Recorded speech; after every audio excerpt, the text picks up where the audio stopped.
माधवनगरमध्ये चोऱ्यांचे प्रमाण वाढले असून पोलिसांनी रात्रीची गस्त चालू करावी व पोलीस चौकी पुन्हा सुरू करावी अशी मागणी नागरिकातून होत आहे। याविषयी सविस्तर माहिती अशी की माधवनगरमध्ये नव्याने सुमारे 7 ते 8 उपनगर तयार झाली आहेत आणि भुरट्या चोरांनी या उपनगरांमध्ये चोऱ्याचा धाका लावला आहे। अलीकडेच चोरट्यांनी ग्रामसचिवालय परिसरात एका ठिकाणी चारचाकीचे कुलूप तोडण्याचा प्रयत्न केला, मात्र गाडीचा आवाज आल्याने घरातील लोक जागे झाले। याची चाहूल लागताच चोरट्यांनी पळ काढला। तसेच शेजारील अंगणवाडीचे कुलूप तोडण्याचा प्रयत्न केला, तर तिसऱ्या ठिकाणी एका चारचाकी मालवाहू गाडीची बॅटरी चोरट्यांनी लंपास केली आहे। कॉलनीमध्ये अनेक ठिकाणी सीसीटीव्ही आहेत, मात्र दुर्दैवाने त्यात चोरटे कैद झाले नाहीत।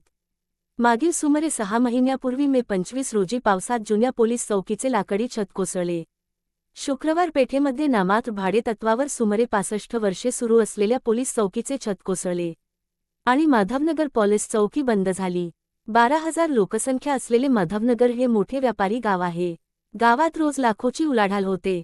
गावातील चोऱ्या-माऱ्या रोखण्यासाठी व कायदा सुव्यवस्था अबाधित राहण्यासाठी गावात पोलीस चौकीची नितांत गरज आहे। वरिष्ठ पोलीस अधिकाऱ्यांनी यात लक्ष घातल्यास ते शक्य आहे। तेव्हा वरिष्ठ अधिकाऱ्यांनी यात लक्ष घालून माधवनगर पोलीस चौकी पुन्हा सुरू करावी, तसेच रात्रीची गस्त चालू करावी अशी मागणी नागरिकातून होत आहे।